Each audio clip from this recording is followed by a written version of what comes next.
ಎಲ್ರಿಗೂ ನಮಸ್ಕಾರ. ಮಾಧ್ಯಮ ಅಧ್ಯಯನ ಕೇಂದ್ರದ ಈ ಆನ್ಲೈನ್ ಸಂವಾದ ಕಾರ್ಯಕ್ರಮಕ್ಕೆ ಎಲ್ರಿಗೂ ಸ್ವಾಗತವನ್ನು ಕೋರ್ತಾ ಇದ್ದೀನಿ. ಇತ್ತೀಚೆಗೆ ಪಶ್ಚಿಮ ಏಷ್ಯಾದಲ್ಲಿ US ಇಸ್ರೇಲ್ ಮೂಲಕ ಇರಾನ್ ಜೊತೆ ಸಂಘರ್ಷವನ್ನು ನಡೆಸಿರ್ತಕ್ಕಂಥದ್ದು ಎಲ್ರಿಗೂ ಗೊತ್ತಿರುವಂತಹ ವಿಚಾರ. ಈ ಬೆಳವಣಿಗೆಯೊಳಗಡೆ US ನೇರವಾಗಿ ಮಧ್ಯಪ್ರವೇಶ ಮಾಡಿದಂಥ ಕಾರಣದಿಂದಾಗಿ ಜಾಗತಿಕ ಮಟ್ಟದೊಳಗಡೆ ಒಂದು ದೊಡ್ಡ ಮಟ್ಟದ ಚರ್ಚೆ ನಡೆದಿರುವಂಥದ್ದನ್ನು ನಾವು ಮಾಧ್ಯಮಗಳಲ್ಲಿ ಬೇರೆ ಬೇರೆ ಚರ್ಚೆ ಸಂವಾದಗಳಲ್ಲೂ ಕೂಡ ಗಮನಿಸಿದ್ದೀವಿ. ಇರಾನ್ ಮತ್ತೆ US ಪಶ್ಚಿಮ ದೇಶದೊಳಗಡೆ ಏನು ಉದ್ವಿಗ್ನತೆ ನಡೀತೋ ಅದನ್ನು ತಗ್ಗಿಸೋದಕ್ಕಾಗಿ ಮತ್ತೆ ಅಲ್ಲಿ ಶಾಂತಿಯನ್ನ ಸ್ಥಾಪನೆ ಮಾಡೋದಕ್ಕಾಗಿ ಜೂನ್ 19ನೇ ತಾರೀಕು ಒಡಂಬಡಿಕೆ ಪತ್ರಕ್ಕೆ ಸಹಿಯನ್ನ ಹಾಕ್ತವೆ. ಇದು ಅಂತಿಮವಾಗಿರ್ತಕ್ಕಂತಹ ಶಾಂತಿ ಒಪ್ಪಂದ ಅಲ್ಲ ಎನ್ನುವಂತಹ ಚರ್ಚೆಗಳು ಕೂಡ ಕೇಳಿ ಬರ್ತಾ ಇದ್ದಾವೆ.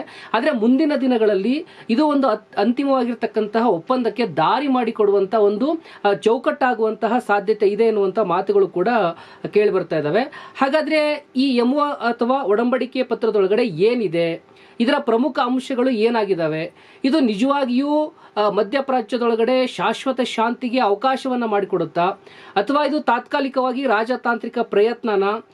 ಈ ಬೆಳವಣಿಗೆಯಿಂದಾಗಿ ಭಾರತ ಸೇರಿದಂತೆ ತೈಲ ಮತ್ತು ಅನಿಲವನ್ನು ಆಮದು ಮಾಡಿಕೊಳ್ತಕ್ಕಂತಹ ರಾಷ್ಟ್ರಗಳಿಗೆ ಯಾವ ರೀತಿಯ ಲಾಭ ಆಗ್ಬೋದು ಎನ್ನುವಂತಹ ವಿಚಾರಗಳನ್ನು ನನ್ನೊಟ್ಟಿಗೆ ಸಂವಾದವನ್ನು ಮಾಡಲಿಕ್ಕಾಗಿ ಅಂತಾರಾಷ್ಟ್ರೀಯ ಖ್ಯಾತ ವಿಶ್ಲೇಷಕರಾಗಿರ್ತಕ್ಕಂಥ NK ವಸಂತರಾಜ್ ಅವರು ಭಾಗವಹಿಸಿದ್ದಾರೆ. ನಿಮ್ಮೆಲ್ಲರ ಪರವಾಗಿ ನಾನು ಅವರಿಗೆ ಸ್ವಾಗತವನ್ನು ಕೋರ್ತಾ ಇದ್ದೀನಿ.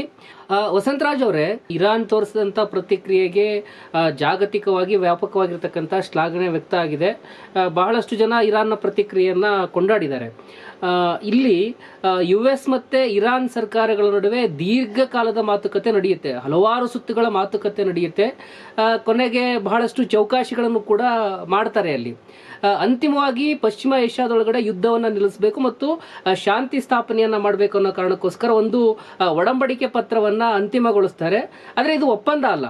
ಇದು ತಕ್ಷಣಕ್ಕೆ ಅಲ್ಲಿ ಬೇಕಾಗಿರ್ತಕ್ಕಂಥ ಕ್ರಮಗಳನ್ನ ಜಾರಿ ಮಾಡಬೇಕು ಮತ್ತೆ ಅಂತಿಮವಾಗಿ ಒಂದು ಶಾಂತಿಯನ್ನು ಸ್ಥಾಪನೆ ಮಾಡೋದಕ್ಕೆ ಮುಂದಿನ ದಿನಗಳಲ್ಲಿ ಸಾಧ್ಯ ಆಗಬೇಕು ಅನ್ನುವಂಥ ನಿಟ್ಟಿನೊಳಗಡೆ ಒಡಂಬಡಿಕೆ ಪತ್ರವನ್ನು ಅಂತಿಮಗೊಳಿಸ್ತಾರೆ. ಈ ಒಡಂಬಡಿಕೆ ಪತ್ರಕ್ಕೆ US ಅಧ್ಯಕ್ಷರಾಗಿರ್ತಕ್ಕಂಥ ಟ್ರಂಪ್ ಅವರು ಕೂಡ ಸಹಿಯನ್ನ ಹಾಕ್ತಾರೆ, ಇರಾನ್ ಅಧ್ಯಕ್ಷರು ಕೂಡ ಸಹಿಯನ್ನ ಹಾಕ್ತಾರೆ. ಒಟ್ಟಾರೆ ಈ ಬೆಳವಣಿಗೆ ಏನನ್ನು ತೋರಿಸ್ಕೊಡುತ್ತೆ ಅಂತ? ಇದು ಸಹ ಬಹಳ ಒಳ್ಳೆ ಬೆಳವಣಿಗೆ ಇದೆ ಇದು. ಯಾಕಂದ್ರೆ ಅದು MOU ಆದ್ಮೇಲೆ ಈ ದೀರ್ಘ ಮಾತುಕತೆಯ ಭಾಗವಾಗಿ ಇರಾನ್ ಏನು ಮಾಡ್ಬೇಕಂತಿತ್ತು ಅದು ಅವರ ಪೊಸಿಷನ್ ಹೇಳಿದ್ದಾರೆ, US ಅವರ ಪೊಸಿಷನ್ ಹೇಳಿದ್ದಾರೆ. ಒಂದು ಹಂತದ ಒಪ್ಪಂದಕ್ಕೆ ಬಂದಿದ್ದಾರೆ. ಇದರಿಂದಾಗಿ ಒಪ್ಪಂದದ ಬೇರೆ ಬೇರೆ ಅಂಶಗಳು ನೋಡ್ತಾ ಹೋಗೋದೇ, ಅಂಶ ಬಗ್ಗೆ ಮಾತಾಡ್ತಾ ಹೋಗೋದೇ ಒಳ್ಳೆಯದು. ಹೌದು, ಅದ್ರ ಬಗ್ಗೆ ನಾವು ಖಂಡಿತ ಒಂದೊಂದು ಅಂಶಗಳನ್ನ ನೋಡ್ತಾ ಹೋಗೋಣ. ಯಾಕೆ ಅಂತ ಹೇಳಿದ್ರೆ ಈ MOU ಬಗ್ಗೆ ಎಲ್ಲೂ ಕೂಡ ಚರ್ಚೆ ಆಗಲಿಲ್ಲ. ಅಂದ್ರೆ ಅಲ್ಲಿ ಏನು ಒಡಂಬಡಿಕೆ ಪತ್ರ ನಡೆಯಿತು ಅದರ ಅಂಶಗಳನ್ನ ಕೆಲವೊಂದಿಷ್ಟು ಮಾತ್ರಗಳನ್ನ ಹೇಳ್ತು. ಅದರಲ್ಲಿ ನ್ಯೂಯಾರ್ಕ್ ಟೈಮ್ಸ್ ಮತ್ತೆ ಪಶ್ಚಿಮಾತ್ಯ ಮಾಧ್ಯಮಗಳನ್ನ ಬಿಟ್ಟರೆ ಬೇರೆ ಯಾರು ಕೂಡ ಪೂರ್ಣ ಪಠ್ಯವನ್ನ ಪ್ರಕಟ ಮಾಡಲಿಲ್ಲ. ಬಹಳಷ್ಟು ಜನರಿಗೆ ಇದ್ರದ್ದು ಏನು 14 ಅಂಶಗಳು ಏನಿದಾವೆ ಅನ್ನುವಂಥ ವಿಚಾರವೇ ಗೊತ್ತಿಲ್ಲ. ಹಾಗಾಗಿ ಅದ್ರ ಬಗ್ಗೆ ನಾವು ಮಾತಾಡ್ತಾ ಹೋಗೋದು ಬೆಟರ್ ಅಂತ ಅನ್ಸುತ್ತೆ. ಅದರೊಳಗಡೆ 14 ಅಂಶಗಳಲ್ಲಿ ಮೊದಲನೇ ಅಂಶವನ್ನ ನಾವು ನೋಡೋದಾದ್ರೆ US ಮತ್ತೆ ಇರಾನ್ ಅವರು ಅವರ ಸಹಚರರು ಈ ಒಡಂಬಡಿಕೆ ಪತ್ರಕ್ಕೆ ಸಹಿಯನ್ನು ಹಾಕೋದ್ರ ಮುಖಾಂತರ ಲೆಬನಾನ್ ಸೇರಿದಂತೆ ಎಲ್ಲಾ ರಂಗಗಳಲ್ಲಿಯೂ ತಕ್ಷಣ ಮತ್ತು ಶಾಶ್ವತವಾಗಿ ಮಿಲಿಟರಿ ಕಾರ್ಯಾಚರಣೆಯನ್ನು ನಿಲ್ಲಿಸುವುದಾಗಿ ಘೋಷಿಸುತ್ತವೆ. ಹಾಗೂ ಇಂದಿನಿಂದ ಪರಸ್ಪರರ ವಿರುದ್ಧ ಯಾವುದೇ ಯುದ್ಧದ ಕ್ರಮಗಳನ್ನ ಅಥವಾ ಮಿಲಿಟರಿಯ ಕಾರ್ಯಾಚರಣೆಯನ್ನ ಆರಂಭಿಸುವುದಿಲ್ಲ ಅಥವಾ ಬಲಪ್ರಯೋಗದ ಬೆದರಿಕೆಯನ್ನ ಹಾಕೋದಿಲ್ಲ ಮತ್ತು ಲೆಬನಾನ್ನ ಪ್ರಾದೇಶಿಕ ಸಮಗ್ರತೆ ಮತ್ತು ಸಾರ್ವಭೌಮತೆಯನ್ನ ಖಚಿತಪಡಿಸ್ತೇವೆ ಅಂತ ಹೇಳಿ ಮಾತನ್ನ ಕೊಟ್ಟಿದ್ದಾರೆ. ಹಾಗಾಗಿ ಈ ಮೊದಲ ಅಂಶದ ಬಗ್ಗೆ ಹೇಳೋದಾದ್ರೆ ಇದರಲ್ಲಿ ಬಹಳ ಗಮನಾರ್ಹವಾದ್ದು ಮತ್ತು ಇದರಲ್ಲೇ ಚಾರಿತ್ರಿಕವಾದಿದೆ. ಹೆಚ್ಚು ಕಡಿಮೆ ಒಂದು ರೀತಿಯ ನೋ ವಾರ್ ಅಗ್ರಿಮೆಂಟ್ ಇದ್ದಂಗೆ, ಏನು US ಇನ್ಮೇಲೆ ನಾವು ಅಟ್ಯಾಕ್ ಮಾಡಲ್ಲ ಅಂತ, ಮತ್ತೆ ಯಾವುದೇ ರೀತಿಯಲ್ಲಿ ಮಧ್ಯಪ್ರವೇಶ ಮಾಡಲ್ಲ, ಸಾರ್ವಭೌಮತೆ ಮತ್ತು ಭದ್ರತೆಗೆ ಒಪ್ಕೊಳ್ಳೋದಂದ್ರೆ ಅದನ್ನು ಉಲ್ಲಂಘಿಸುವುದಿಲ್ಲ ಅಂತ ಒಪ್ಕೊಳ್ಳೋದಂದ್ರೆ ಯುದ್ಧ ಮಾಡೋದಿಲ್ಲ ಅಂತ. ಇನ್ನೊಂದು ಲೆಬನಾನ್, ಆಕ್ಚುಲಿ ಮೊದಲಿಂದನೂ ಬಹಳ ವಿವಾದಾಸ್ಪದ ಅಂಶ ಇದ್ದು ಲೆಬನಾನ್ ಯಾಕೆ ಇದ್ರ ಮಧ್ಯೆ ಬರ್ಬೇಕಂತ US ಮೊದಲಿಂದನೂ ಪ್ರತಿರೋಧ ಕೊಡ್ತಾ ಇತ್ತು. ಸೊ ಇರಾನ್ ಬಹಳ ಸ್ಪಷ್ಟವಾಗಿ ಹೇಳಿತ್ತು, ಲೆಬನಾನ್ ಮೂಲಕ ಇಡೀ ದೇಶದಲ್ಲಿ ಭದ್ರತೆಗೆ ಅಪಾಯ ಇದೆ, ಹಾಗಾಗಿ ಲೆಬನಾನ್ ಸೇರ್ಬೇಕು ಮತ್ತೆ ಲೆಬನಾನ್ ಮೇಲೆ ಯುದ್ಧ ಮುಂದುವರಿತಾ ಇದೆ. ಇಲ್ಲಿ ಯುದ್ಧ ನಿಲ್ಲಿಸಬೇಕು, ಇಡೀ ಪಶ್ಚಿಮ ಏಷ್ಯಾದಲ್ಲಿ ಶಾಂತಿ ಬೇಕು. ಇಡೀ ಪಶ್ಚಿಮ ಏಷ್ಯಾದ ಭದ್ರತೆ ಬೇಕು. ಆ ರೀತಿಯಲ್ಲಿ ಅದನ್ನ ಬಹಳ ಮುಖ್ಯ ಇದು. ಮತ್ತೆ ಇನ್ನೊಂದು ಏನು ಪರೋಕ್ಷವಾಗಿ ಇದು ಇಸ್ರೇಲ್ ಏನು ಅವ್ರದ್ದೊಂದು ಮಹಾ ಇಸ್ರೇಲ್ ಯೋಜನೆ ಇದೆ. ಅಂದ್ರೆ ಹೆಚ್ಚು ಕಡಿಮೆ ಲೆಬನಾನ್, ಆಮೇಲೆ ಸಿರಿಯಾ, ಈ ತರದ ಎಲ್ಲಾ, ಜೋರ್ಡಾನ್ ಅಥವಾ ಪಾರ್ಟ್ ಆಫ್ ಸೌದಿ ಅರೇಬಿಯಾ ಎಲ್ಲವನ್ನು ಸೇರಿಸಿ ಒಂದು ಗ್ರೇಟರ್ ಇಸ್ರೇಲ್ ಅಥವಾ ಬೃಹತ್ ಇಸ್ರೇಲ್ ಅಂತ ಹೇಳ್ಬೋದು, ಅಥವಾ ಅಖಂಡ ಇಸ್ರೇಲ್ ಅಂತ ಹೇಳ್ಬೋದು, ಅಖಂಡ ಭಾರತದ ಆ ತರದ ಒಂದು ಯೋಜನೆ ಇದೆ. ಅದನ್ನೇ ಅವರು ಜಾರಿ ಮಾಡ್ತಾ ಇರೋದು US ಪ್ರಜೆಗಳಿಗೆ.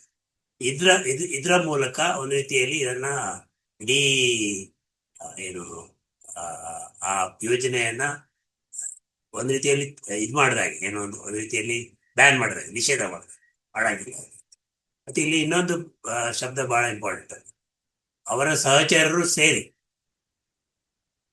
US ಮತ್ತು ಇರಾನ್ ಮತ್ತು ಇಬ್ಬರಲ್ಲೂ ಸಹಚರರು ಸೇರಿ, ಅಂದ್ರೆ ಇರಾನ್ ಕಡೆಯಿಂದ ಹಮಾಸ್ ಇರ್ಬೋದು, ಅವ್ರ ಪರವಾಗಿ ಇವ್ರು ಸೈನ್ ಆಗ್ತಾ ಇದ್ದಾರೆ.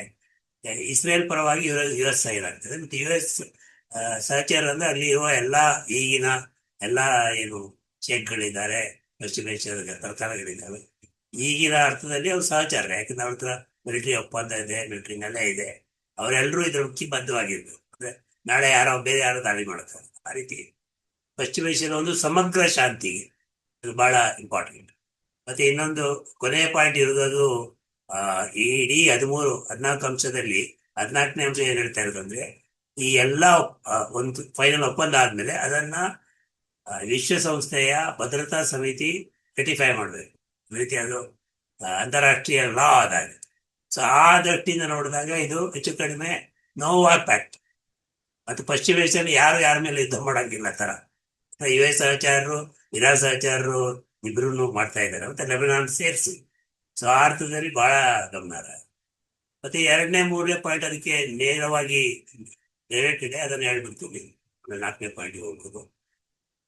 US ಮತ್ತು ಇರಾನ್ ಪರಸ್ಪರ ಸಾರ್ವಭೌಮತೆ ಮತ್ತು ಪ್ರಾದೇಶಿಕ ಸಮಗ್ರತೆಯನ್ನು ಗೌರವಿಸುತ್ತೆ ಅಂತ ಅದು ಸಪರೇಟ್ ಆಗಿ ಪಾಯಿಂಟ್. ಮತ್ತು ಆಂತರಿಕ ವಿಷಯದಲ್ಲಿ ಹಸ್ತಕ್ಷೇಪ ಮಾಡೋದಿಲ್ಲ ಅಂತ ಹೇಳ್ತೀವಿ.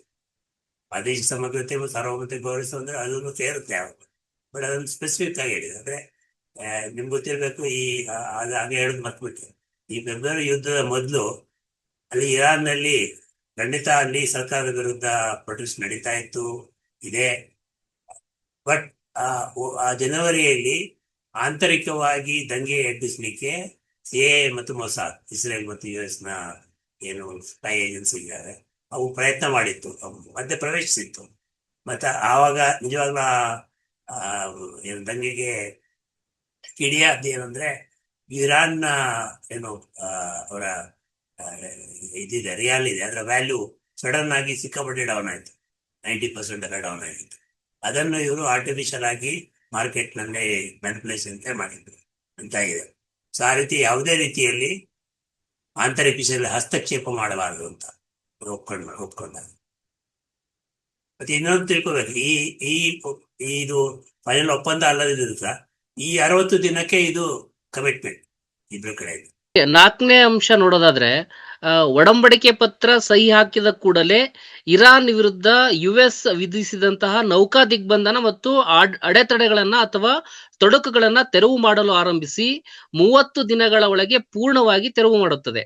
ಈ ಅವಧಿಯಲ್ಲಿ ಇರಾನ್ ಮತ್ತೆ ಮೂಲ ಸ್ಥಿತಿಗೆ ತರುವ ಹಡಗುಗಳ ಸಾಗಾಣಿಕೆಗಳ ಸಂಖ್ಯೆ ಅಂತಹ ಯುದ್ಧಪೂರ್ವ ಸಂಖ್ಯೆಗೆ ಅನುಪಾತದಲ್ಲಿರಬೇಕು. ಅಂತಿಮ ಒಪ್ಪಂದದಿಂದ 30 ದಿನಗಳೊಳಗೆ US ಇರಾನ್ನ ನೆರೆಹೊರೆಯಿಂದ ಪಡೆಗಳನ್ನ ಹಿಂತೆಗೆಯುವ ಮಾತು ಕೊಡುತ್ತದೆ. ಇದು ಬಹಳ ಇಂಪಾರ್ಟೆಂಟ್. ಒಂದು ಕಡೆ ಇಬ್ರು ಒಟ್ಟಿಗೆ ಏನ್ ದಿಗ್ಬಂಧನ ಇದೆ ಅದನ್ನು ತೆಗಿಬೇಕು ಅಂತ, ಮುಂದೆ ಅದರ ಡೀಟೇಲ್ಸ್ ಬರ್ತದೆ, ಈಗ ನಾನು ಹೇಳಕ್ ಹೋಗಲ್ಲ.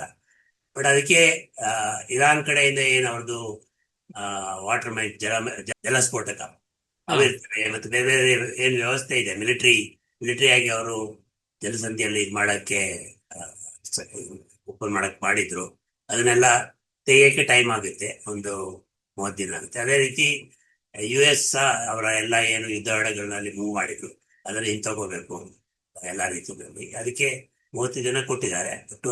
30ರಿಂದ 60 ದಿನ ಯಾವುದೇ ಅಡೆತಡೆ ಇಲ್ಲ, ಅಷ್ಟರೊಳಗಡೆ ಎಲ್ಲ ಯುದ್ಧ ಮೊದ್ಲು ಏನಿತ್ತು ಅದನ್ನು ಹಂಗೆ ಆಗ್ಬೇಕು. ಇನ್ನೊಂದಲ್ಲಿ ಮುಖ್ಯ ಅಂಶ ಏನಂದ್ರೆ, ಇಬ್ರು ಒಂದ್ ರೀತಿಯಲ್ಲಿ ಇಡೀ ಹೊರ್ಮುಜ್ ಜಲಸಂಧಿ ಮೂಲಕ ಏನು ಹಡಗುಗಳ ಸಂಚಾರಕ್ಕೆ ಅಡೆತಡೆ ಉಂಟು. US ಇರಾನಿಗೆ ಹೋಗುವ ಬರುವ ಹಡಗುಗಳನ್ನು ತಡೆದಿದ್ರೆ ಇರಾನ್ ಉಳಿದ ಎಲ್ಲ ಹಡಗುಗಳನ್ನ ತಡಿತಾ ಇತ್ತು. ಅಂದ್ರೆ ಇದರ ಪಾರ್ಟ್ ಆಗಿ ಇವರು ಇಬ್ರು ಏನು ಪ್ರಪೋರ್ಷನಲ್ ಆಗಿ ಮಾಡ್ಬೇಕಂತ ಹೇಳ್ತಾ ಇದಾರಲ್ಲ. ಅಂದ್ರೆ ಏನಾಗಬಾರ್ದು ಅಂದ್ರೆ ಒಬ್ರು ಕಂಪ್ಲೀಟ್ ಬಿಟ್ಬಿಡುದು, ಇನ್ನೊಬ್ರು ಅರ್ಧಂಬರ್ಧ ಕಂಟ್ರೋಲ್ ಮಾಡೋದಲ್ಲ. ನೀವು ಯುಟಿಎಸ್ ಮಾಡಿದ್ರೆ ನಾವು 50%. ಅಂದ್ರೆ ಫುಲ್ ಆಗುವವರೆಗೆ ಒಂದು ರೀತಿಯಲ್ಲಿ ನೀವು 10% ಮಾಡಿದ್ರೆ ಇವತ್ತು ನಾನು 10% ಮಾಡೋದು, ಆ ತರದ ಒಂದು ಅಂದ್ರೆ ಪ್ರಾಕ್ಟಿಕಲ್ ಮೆಷರ್ಸ್. ಕೆಲವು ಟೈಮ್ ಬೇಕು. ಅಟ್ ದ ಸೇಮ್ ಟೈಮ್ ನೀವು ಯಾವುದೋ ಒಂದು ಪಕ್ಷ ಅದರ ಅಡ್ವಾಂಟೇಜ್ ತಗೋಬಾರ್ದು, ಅದನ್ನು ಹೇಳ್ತಾ ಇದ್ದಾರೆ. ಎರಡನೇದು ಬಹಳ ಇಂಪಾರ್ಟೆಂಟ್ ಪಾಯಿಂಟ್ ಅಂದ್ರೆ ಇರಾನಿನ ನೆರೆಹೊರೆಯಿಂದ ಪಡೆಗಳನ್ನು ಹಿಂತೆಗಿಬೇಕು. ಇದು ಮುಂದೆ ಬೇರೆ ಬೇರೆ ಇಂಟರ್ಪ್ರಿಟೇಷನ್ ಬರ್ಬೋದು, ಬಟ್ ಈಗ ಸದ್ಯದ ಮಟ್ಟಿಗೆ, ಯಾಕಂದ್ರೆ ನೆರೆಹೊರೆ ಅಂದ್ರೆ ಏನು ಅಂತ 8 ಕಿಲೋಮೀಟರ್ ನೆರೆಹೊರೆ ಅಂತಿದೆ. ಫಾರ್ ಎಕ್ಸಾಂಪಲ್ ಕಟಾರ್ ಇವೆಲ್ಲ ಬಹಳ ಹತ್ರ ಇದೆ ಇರಾನಿಗೆ, ಬಹಳ ದೂರ ಏನಿಲ್ಲ, ಎಲ್ಲ 100-200 ಕಿಲೋಮೀಟರ್ ಒಳಗಡೆ ಇದೆ. ಕೆಲವು ಬಹಳ ಇನ್ನೂ ಹತ್ರ ಇದ್ದಾರೆ. Oman for example just across the cross 25-30. But ಅಲ್ಲಿಯ ಇಂಟೆನ್ಷನ್, ಇರಾನ್ನ ಇಂಟೆನ್ಷನ್ ಅದನ್ನ ಫುಲ್ ಆಗಿ ಬಂದಿಲ್ಲ. ಬಟ್ ಮುಂದೆ ಅದನ್ನು ಇನ್ಸಿಸ್ಟ್ ಮಾಡ್ತಾರೆ. US ಇಲ್ಲಿಂದ ಜಾಗ ಖಾಲಿ ಮಾಡಬೇಕು, ಹೆಚ್ಚು ಕಡಿಮೆ ಕನಿಷ್ಠ. ಈಗೇನು ಅವರು ಸ್ಪೆಷಲ್ ಆಗಿ ಬೇರೆ ಕಡೆಯಿಂದೆಲ್ಲ ತಂದಿದ್ರು ಹಡಗಳನ್ನ, ಯುದ್ಧ ಹಡಗಳನ್ನ 2-3, ಅವನ್ನಂತೂ ಮಾಡಬೇಕು. ಅದು ಹೆಚ್ಚು ಕಡಿಮೆ ಈಗಲೇ ಸ್ಟಾರ್ಟ್ ಆಗಿದೆ. ಅದಲ್ಲೇ ಮುಂದಕ್ಕೆ ಅವರ ಇದಿರೋದು ಒಂದು ರೀತಿಯಲ್ಲಿ ಇಲ್ಲಿಯ ದೇಶಗಳ ಪಡೆಗಳು ಬಿಟ್ಟು ಬೇರೆ ಯಾರು ಇರಬಾರ್ದು ಅಂತ, ಅದನ್ನು ಬೇರೆ ರೀತಿಯಲ್ಲಿ ಅವರು ಇದು ಮಾಡ್ತಾ ಇದ್ದಾರೆ. ಒಂದು ಪಾಲಿಸ್ಟಿಕ್ ಸೆಕ್ಯೂರಿಟಿ ಅವೆಲ್ಲ ಆಮೇಲೆ ಮಾತಾಡೋಣ. ಬಟ್ ಈ ಎರಡು ಅಂಶ ಇಂಪಾರ್ಟೆಂಟ್.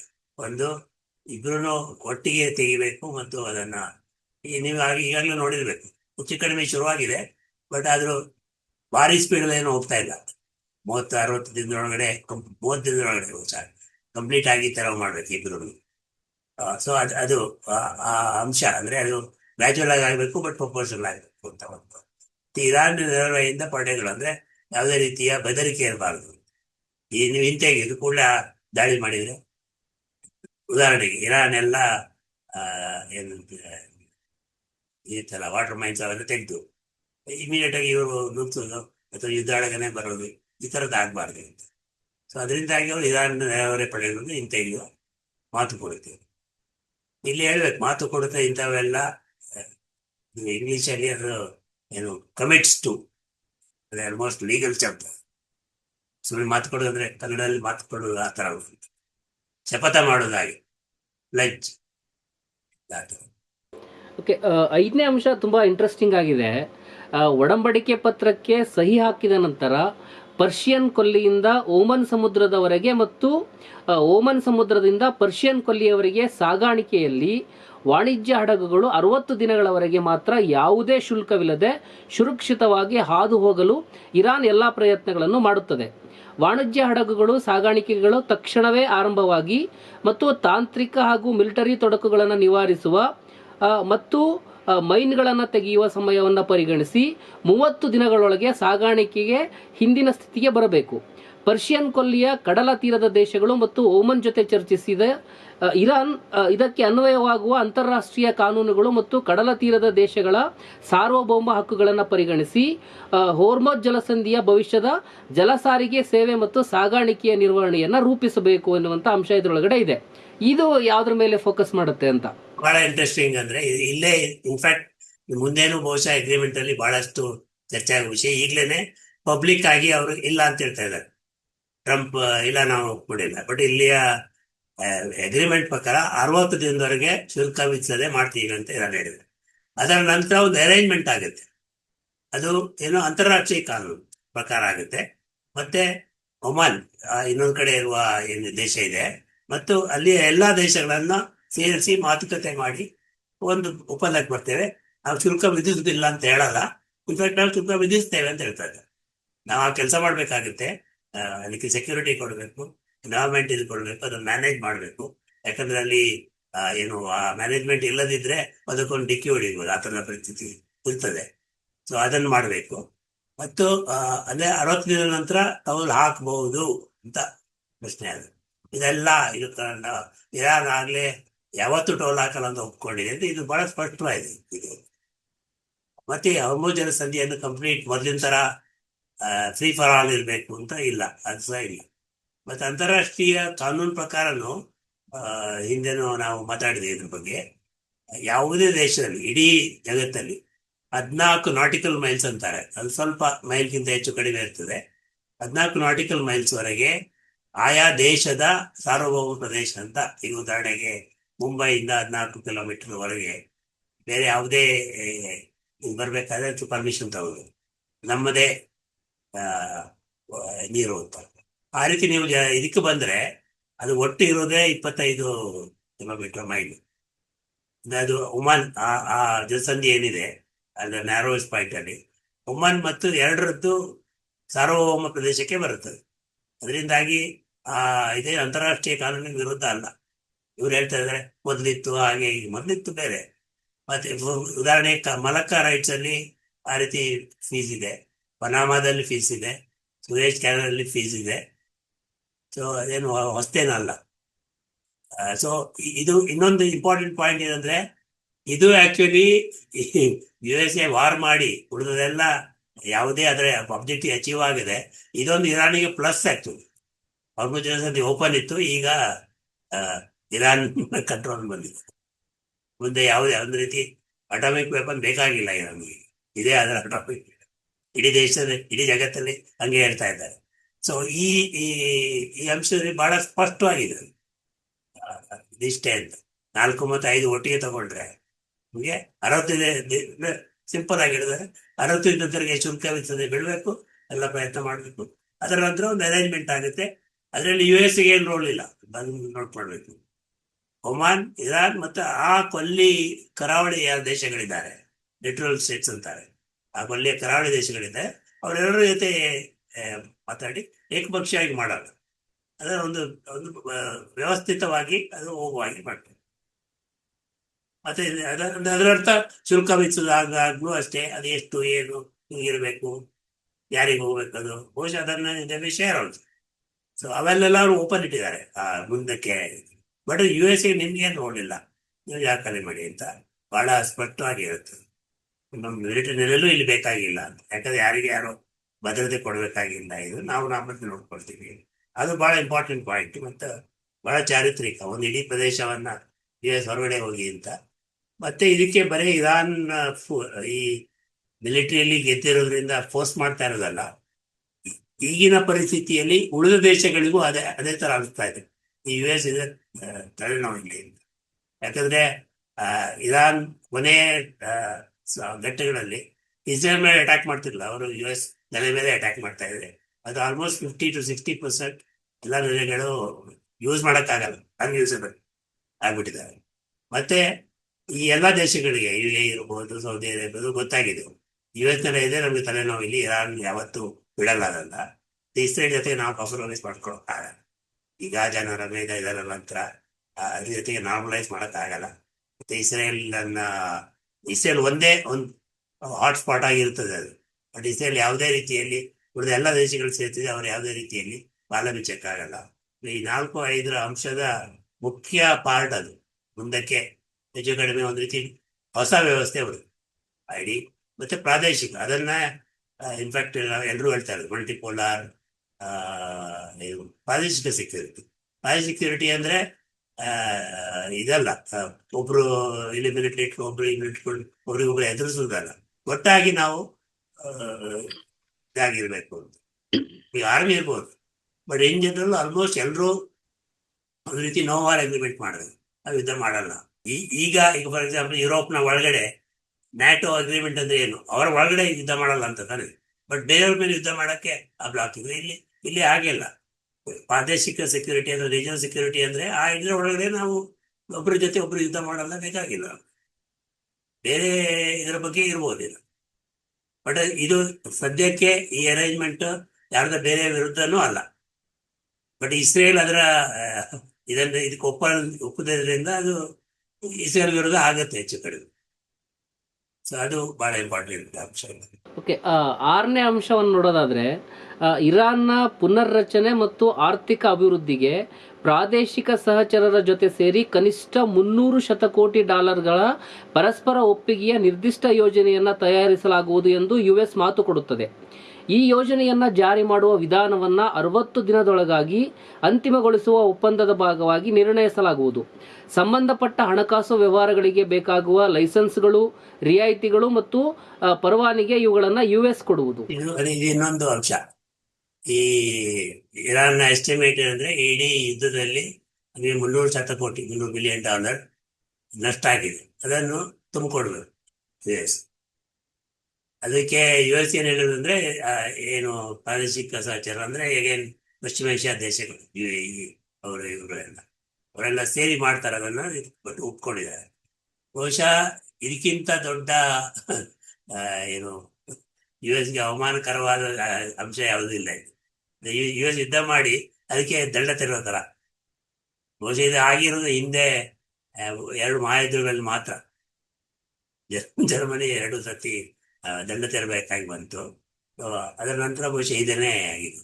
ಎಷ್ಟರ ಮಟ್ಟಿಗೆ ಇಂಪ್ಲಿಮೆಂಟ್ ಆಗುತ್ತೆ ವಿಷಯ, ಬಟ್ ಈ ತರದ ಒಂದು ಕ್ಲಾಸ್ ಇದೆ. ಅದಕ್ಕೆ ಟ್ರಂಪ್ ಸೈನ್ ಹಾಕಿದಂತ ಇರುವುದೇ ನನ್ನ ಪ್ರಕಾರ ಬಹಳ ಚಾರಿತ್ರಿಕವಾದ. ಅಂದ್ರೆ ನಾನು ಆಕ್ರಮಣ ಮಾಡಿದ್ದೇನೆ, ಅನ್ಯಾಯವಾಗಿ ಆಕ್ರಮಣ ಮಾಡಿದೆ, ಒಪ್ಕೊಂಡಾಗೆ ಹೆಚ್ಚು ಕಡಿಮೆ ಪರಿಹಾರ ಕೊಡೋದಂದ್ರೆ ಹಾಗೆ. ಬಟ್ ಅದು ನಿಜಾನು, ಅವರೇ ಆಕ್ರಮಣ ಮಾಡಿದ್ರು. ಓಕೆ, 7ನೇ ಅಂಶ ನೋಡೋದಾದರೆ, ವಿಶ್ವಸಂಸ್ಥೆ ನಿರ್ಣಯಗಳು, ಅಂತಾರಾಷ್ಟ್ರೀಯ ಅಣುಶಕ್ತಿ ಏಜೆನ್ಸಿಯ ಬೋರ್ಡ್ ನಿರ್ಣಯಗಳು, ಯುಎಸ್ನ ಎಲ್ಲ ಏಕಪಕ್ಷೀಯ ಪ್ರಾಥಮಿಕ ಮತ್ತು ಅಧೀನ ದಿಗ್ಬಂಧನಗಳು ಸೇರಿದಂತೆ ಇರಾನ್ ವಿರುದ್ಧ ವಿಧಿಸಲಾದ ಎಲ್ಲ ರೂಪಗಳಲ್ಲಿರುವ ದಿಗ್ಬಂಧನಗಳನ್ನು ಯುಎಸ್ ಅಂತಿಮ ಒಪ್ಪಂದದಲ್ಲಿ ಪರಸ್ಪರ ಒಪ್ಪಿತವಾಗುವ ಕಾಲಕ್ರಮದಲ್ಲಿ ಕೊನೆಗೊಳಿಸಲು ಕಾರ್ಯಕ್ರಮಗಳನ್ನು ಕೈಗೊಳ್ಳುತ್ತದೆ. ಇರಾನ್ ಮತ್ತು ಯುಎಸ್ ಈಗಾಗಲೇ ಹೇಳಿರುವ ದಿಗ್ಬಂಧನಗಳನ್ನು ತೆರವು ಮಾಡುವ ಕ್ರಮಗಳು ನಿರ್ಣಾಯಕ ಪ್ರಾಮುಖ್ಯತೆಯನ್ನು ಗುರುತಿಸುತ್ತದೆ ಮತ್ತು ಈ ವಿಷಯವನ್ನು ಮಾತುಕತೆಗಳಲ್ಲಿ ತಕ್ಷಣವೇ ಚರ್ಚಿಸಿ ಪರಸ್ಪರ ಒಪ್ಪಿಗೆಯನ್ನು ರೂಪಿಸುವ ಉದ್ದೇಶವನ್ನು ವ್ಯಕ್ತಪಡಿಸುತ್ತದೆ ಅಂತ ಇದೆ. ಯಾವ ರೀತಿ ಉದ್ದೇಶ ಇದು ಅಂತ? ಇದು ಮುಖ್ಯವಾಗಿ ಅಂದ್ರೆ ಇಡೀ ಸ್ಯಾಂಕ್ಷನ್ಸ್ ಏನಿದೆ, that was a real problem. ಈ ಎಲ್ಲ ಅಣ್ವಸ್ತ್ರ ಇದೆಲ್ಲ ಇಶ್ಯೂ ಬರೋ ಮೊದಲು 79ರಲ್ಲಿ ಯಾವಾಗ ಇರಾನ್ನಲ್ಲಿ ಕ್ರಾಂತಿ ಆಯಿತು, ಅದರ ನಂತರ ಅದನ್ನ ಹಣಿಲಿಕ್ಕೆ ಇರಾನ್ ವಾರ್ ಮಾಡಿಸಿದ್ರು ಯುಎಸ್ ಬೇರೆ ಬೇರೆ ರೀತಿಯಲ್ಲಿ. ಅದರ ನಂತರ ಇದೇ ಇದು ಅಣ್ವಸ್ತ್ರ ಮಾಡ್ತಾ ಇದ್ದಾರೆ. ಇದು terrorist state, Islamic fundamentalist state, ಬೇರೆ ಕಡೆ ಎಲ್ಲ ಇದು ಮಾಡ್ತಾ ಇದ್ದಾರೆ. ಈ ಥರದ್ದೆಲ್ಲ ನಿರ್ವಹಣೆ ಏನ್ ಸ್ಯಾಂಕ್ಷನ್ಸ್ ಮಾಡ್ತಾ ಇದ್ರು. ಬಹುಶಃ ಇರಾನ್ ಮೇಲೆ ರಷ್ಯಾ ಮಾತ್ರ ಈಗ ಇರಾನ್ಗಿಂತ ಹೆಚ್ಚು ಸ್ಯಾಂಕ್ಷನ್ಸ್ ನೋಡ್ತಾ ಇದೆ. ಒಟ್ಟು ಸ್ಯಾಂಕ್ಷನ್ಸ್ ನ ಒಂದು ಪ್ರಮಾಣ ನೋಡಿದ್ರೆ ಪ್ರೈಮರಿ, ಸೆಕೆಂಡರಿ, ಟರ್ಷರಿ ಅಂತ. ಮತ್ತೆ ಯುಎಸ್ ಮಾತ್ರ ಅಲ್ಲ, ಯುರೋಪಿನ ಒಕ್ಕೂಟ ಕಂಪ್ಲೀಟ್ ಆಗಿ ಪಾರ್ಟಿಸಿಪೇಟ್ ಮಾಡ್ತಾ ಇದೆ. ಮತ್ತೆ ಎಷ್ಟೋ ಸರ್ತಿ ಸೆಕೆಂಡರಿ ಟ್ರಾನ್ಸಾಕ್ಷನ್ ಅಂದ್ರೆ, ಈಗ ಯುಎಸ್ ಅವ್ರಿಗೆ ತೈಲ ನೀವು ಮಾಡಂಗಿಲ್ಲ ಅಂತ ಕೊಟ್ರೆ, ಭಾರತ ತೈಲ ಖರೀದಿ ಮಾಡಿದ್ರೆ ಭಾರತದ ಮೇಲೆ ಸ್ಯಾಂಕ್ಷನ್ ಬರುತ್ತೆ. ಸೊ ಆ ತರದ ಸ್ಯಾಂಕ್ಷನ್. ಇಲ್ಲಿ ಸ್ಯಾಂಕ್ಷನ್ಸ್ ಅನ್ನ ಮುಂದಕ್ಕೆ ಮಾತಾಡ್ತಾ ಇರೋದು ಅಂದ್ರೆ ಈ 60 ದಿನದ ಮಾತುಕತೆಗೆ ಬಿಡ್ತಾ ಇರೋದು ಯಾಕಂದ್ರೆ, ಕೆಲವು ಸ್ಯಾಂಕ್ಷನ್ಸ್ ವಿಶ್ವಸಂಸ್ಥೆ ವಿಧಿಸಿದೆ, ಕೆಲವು ಸ್ಯಾಂಕ್ಷನ್ಸ್ ಯುರೋಪ್ ಕೂಟ ವಿಧಿಸಿದೆ, ಕೆಲವು ಸ್ಯಾಂಕ್ಷನ್ಸ್ ಅಮೆರಿಕದ ಪಾರ್ಲಿಮೆಂಟ್ ಸೆನೆಟ್ ವಿಧಿಸಿದೆ. ಅಂದ್ರೆ ಈ ಟ್ರಂಪ್ ಅದನ್ನ ಅಗ್ರಿಮೆಂಟ್ ಮಾಡುವಾಗ ಕಮಿಟ್ಮೆಂಟ್ ಕೊಡೋಕ್ಕಾಗಲ್ಲ. ಅದರಿಂದಾಗಿ ಈ ಇಡೀ ಸ್ಯಾಂಕ್ಷನ್ ತೆಗಿಬೇಕು ಇನ್ ಪ್ರಿನ್ಸಿಪಲ್ ಒಪ್ಕೊಂಡು, ಈ 60 ದಿನದ ಒಳಗಡೆ ಅದರ ಡೀಟೇಲ್ಸ್ ಯಾವಾಗ ಯಾವ್ದನ್ನು ತೆಗಿತೀರಿ ಅಂತ ವಿವರಕ್ಕೆ ಬರ್ತಾರೆ. ಇದು ಒಂದೇ ಆಕ್ಚುಲಿ ಇಮಿಡಿಯೇಟ್ ಆಗಿ ಆಗುವಂಥದ್ದಲ್ಲ, ಮುಂದಕ್ಕೆ ಆಗುವಂಥದ್ದು. ಆದ್ರೆ ಅದು ಬಹಳ ಮುಖ್ಯ ಅಂಶ. ಯಾಕಂದ್ರೆ ಅದು ಇರಾನ್ನ ಇಡೀ ಡೆವಲಪ್ಮೆಂಟ್ ಅನ್ನ, ಇದೆಲ್ಲದರ ಇಷ್ಟು ಸ್ಯಾಂಕ್ಷನ್ ಇದ್ದೂ ಅವರ ಮಾನವ ಅಭಿವೃದ್ಧಿ ಇಂಡೆಕ್ಸ್ ನೋಡಿದ್ರೆ ಆಶ್ಚರ್ಯ ಆಗುತ್ತೆ. ಶಿಕ್ಷಣ, ಆರೋಗ್ಯ, ಅದಕ್ಕೆಲ್ಲ ಖರ್ಚು ಮಾಡಿದ್ರು. ಒಟ್ಟಾರೆ ಅಲ್ಲಿ ಯಾರು ಇಷ್ಟು ಸ್ಯಾಂಕ್ಷನ್ಸ್ ಇದ್ರು ಯಾರು ಹಸಿವಿನಿಂದ ಸತ್ತಿಲ್ಲ, ಯಾವುದೇ ಇದಿಲ್ಲ. ರಿಪ್ರೆಷನ್ಗೆ ಪೊಲಿಟಿಕಲ್ ಪಾರ್ಟ್ ಬೇರೆ, ಬಟ್ ಒಟ್ಟಾರೆ ಬೇರೆ ಏನಾಗಿತ್ತು ಬೇರೆ ಕಡೆ ಎಲ್ಲ ಪ್ಯಾಲೆಸ್ಟೈನ್ ಆಗುವಾಗಿ, ಲೆಬನನ್ ಆ ಥರ ಆಗಿಲ್ಲ.